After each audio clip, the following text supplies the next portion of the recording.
I want to jump to this story here. And it's brutal. Man arrested after beheading young mother in the middle of San Carlos Street, law enforcement sources. Now, they may have had a domestic issue. The guy attacks her and then uses a sword to remove her head in view of the public. And there's two things I noticed from this. You know, there was a story, I think it was a few months ago, maybe a year ago, about a woman who was on a subway train when a man raped her. That was in Philly. And everybody watched. And they filmed it and just let it happen. And I thought to myself, like, how does that happen? That people just stand there and watch that? Like, watch someone do that. Same thing here. Now, I get it with this story. Dude has a sword, right? Okay, guy's got a sword. What can you really do? Shoot him.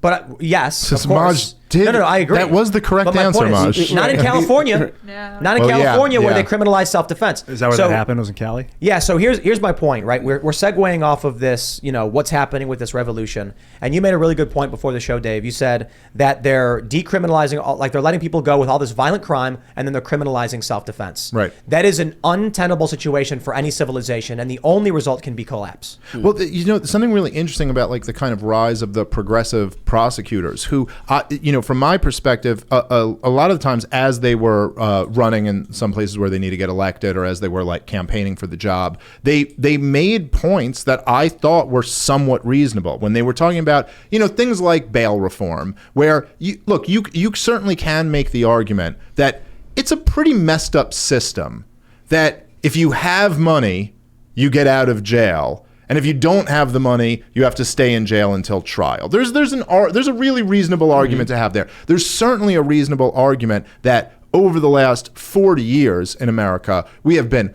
way too harsh on crimes like drug possession, even drug distribution, on crimes like gun possession. You know, these things, it's outrageous the amount of people's lives who we've ruined for these non-violent victimless crimes.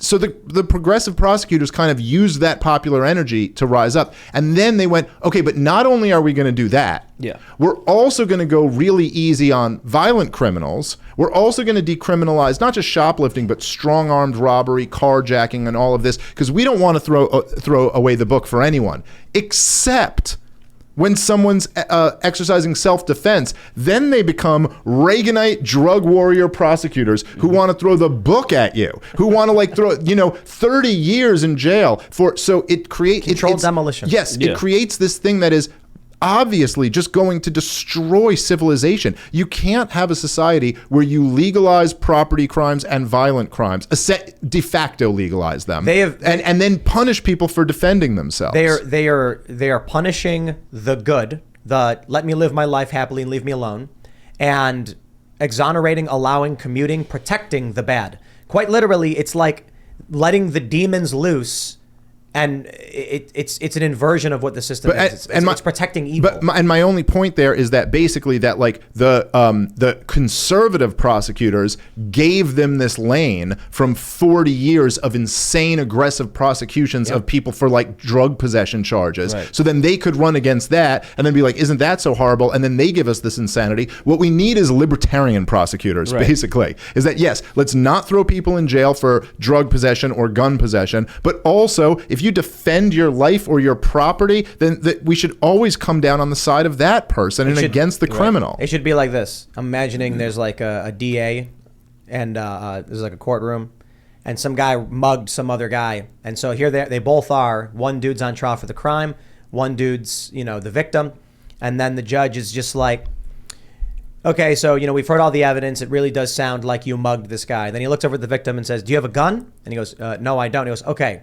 So restitution will be, we're going to give you a gun. It's cheaper to give you a gun than put this guy in jail. We're going to tell this guy, don't commit crimes because the next time dude's going to be armed and so will everyone else. I'm kidding, by the way. But the idea is like, if people were armed, good law-abiding citizens who are armed out in West Virginia, I've never had a problem with them. I saw a guy walking down the street with a crossbow once, and I'm like, how's it going? Do you support prosecuting violent crime?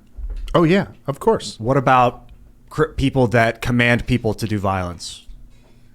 So I'm sorry. So will someone read me of this priest? Things like that, and then someone goes and does it. That one's this question. Is why That's people who different. command other people to do violence ought to be prosecuted too. That's why George W. Bush and Barack Obama should all be in a cell somewhere for the wars that they. Hey, did you guys know that Obama and Trump too and Biden too? Obama literally because it's like murdered I a want kid. to pardon all. It's like what you mean? We put these Obama people. murdered a kid.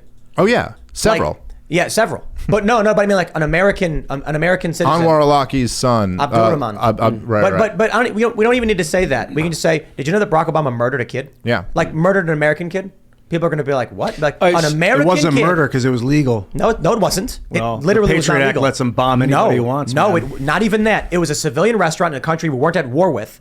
He blew up civilians, an American citizen, and we weren't at war with Yemen. It was the definition of like, it wasn't even a war crime because we're not at war. It was just literally Obama murdering somebody. Yeah, and by the way, that's when Obama was drone bombing Yemen up to 2009, 2010, when we were on the side. We were drone bombing to supposedly kill Al Qaeda, but then he switched, and we continued the bombing campaign to this day on the side of Al Qaeda because now we're against the Houthis because we had to kind of win over favor with the Saudis again. So we kept that war going this entire time and switched sides, and we are still to this day currently fighting on the side of Al Qaeda. So mix war crimes with treason with genocide. Yeah, and that's what you've got in Yemen right now. Like Donald Trump was like, why do we have troops over there? And Donald Trump was trying to get our troops out. Donald Trump was lied to by I can't remember who lied to him about Syria. Told them that we they bragged about it. They bragged about how they forced to keep our troops in. We had the Abraham Accords. We had Trump negotiating with North Korea. We had Trump basically being like, I don't know why we're involved in any of this stuff. This is costing us money for no reason. But no excuses for him, man, because he first of all, he wrote up like first off, he got tricked into surging in Afghanistan before he finally agreed to end it. And then he agrees to end it on a timeline that will be on the next guy's administration. I guess he assumed he was getting reelected, but why he took that risk. No, hold on. By the way, he had Colonel Douglas McGregor come in to the Defense Department in the lame duck session after he lost the election, but before he was out, and he wrote up the order to remove all troops from Syria and Afghanistan, and Trump signed it, and then the next day Trump took it back. Because someone got in the room with him and convinced him not to do it. And he did this over and over and over again. So fine, it is true that they all misled him and lied to him, but like no excuses for the commander-in-chief and president. He had 4 years in there of being the commander-in-chief. The genocide in Yemen continued every single day of his administration. By the way,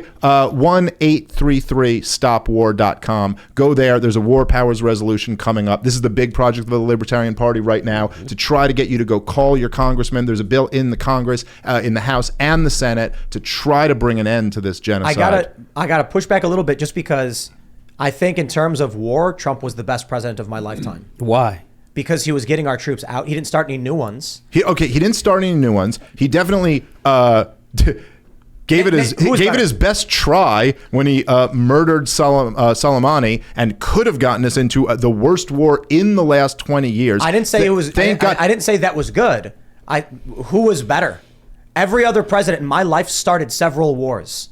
And so I understand, like, bro, drone strikes. But started, listen, I like that talking point. I like that the talking point is he didn't start a new war rather than it being like he was so great because he was so, like he was such a war hawk like it would have been with previous Republicans. But I mean, he didn't start any new wars. That is technically true. Again, he flirted in Iran and flirted in Venezuela. But, the number of civilian casualties actually went up in his, he didn't end any of the wars. He continued all of them. I give him all the credit in the world. He authored the deal that ultimately ended the war in Afghanistan. And by the way, even though he botched the execution, I give Biden credit too for ending that. Fine. But Donald Trump was the commander-in-chief for 4 years on the promise that he was going to end these wars. I know. No excuse making for that. He kept them all going for all 4 years. I think the difference in our perspectives is, because I agree with you, but my thing is like, I have to be positive on people who are making progress, so that we can continue to encourage the election of people who will follow further and further in that direction of. But then I'll say, if we want to make progress, but he didn't really make progress, is what I'm saying. If more people are being killed, Accords. if more, what is that? So that's what deal? What peace did he strike with who? So when you have planes that are traveling over Israel. Right. When you have countries like, Saudi Arabia among other Arabic nations that are now allowing an inter-country commerce.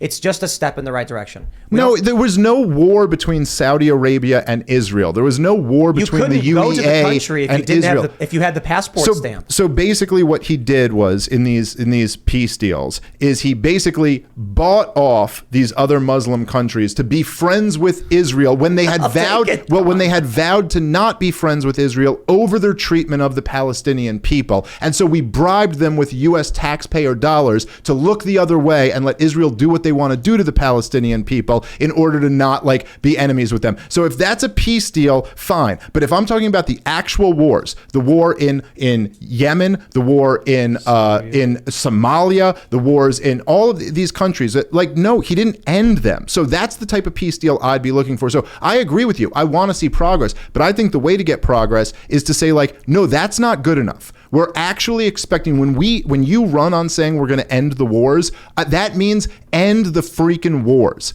End them all. This is insane. Agreed. We're draining, we're bankrupting our country to be the empire of the world. And for what? What do we even get out of it? What do we got? Okay, in the last 20 years, in Iraq, Afghanistan, Libya, Syria, Somalia, Pakistan, Yemen, all these campaigns, what have we gotten for it? Petrodollar. Yeah, opium and lithium, maybe. No. It's the petrodollar. Right. It's that we don't have to do anything to buy oil. Literally nothing. The funny thing about that is that it's even that.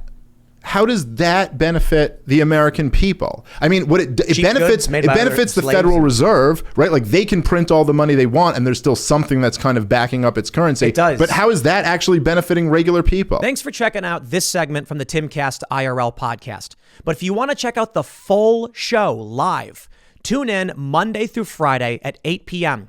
And if you want more special access content, head over to timcast.com and become a member.